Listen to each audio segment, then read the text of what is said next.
ishingiz yurishmayotgan bo'lsa, qarzingiz bo'lsa, dardingiz bo'lsa shu savolni bering-da. 500 yil burun qayerda edim men? Yo'q edim. Ismim ham yo'q edi, jismim ham yo'q edi. Endi 500 yildan keyin qayerda bo'laman? Yana yo'q bo'laman. Ismim ham qolmaydi, jismim ham qolmaydi. Biz nimalar bilan ovora bo'lib yuribmiz? Qayerdan keldik? Qayoqqa boramiz? Kim edik? Hech kim emas edik. Hozir kimdirmiz? Ya'ni 100 yildan keyin vallohu alam bu yerda o'tirgan odam birontasi qolmaydi. Dunyoda g'am qilganlarda aniq zikri qolmaydi.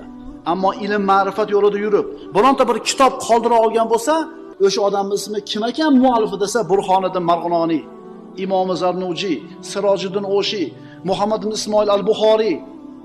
Kimlarning ismi qolibdi, birodarlar? Odamlarning tillarida ilm egalari.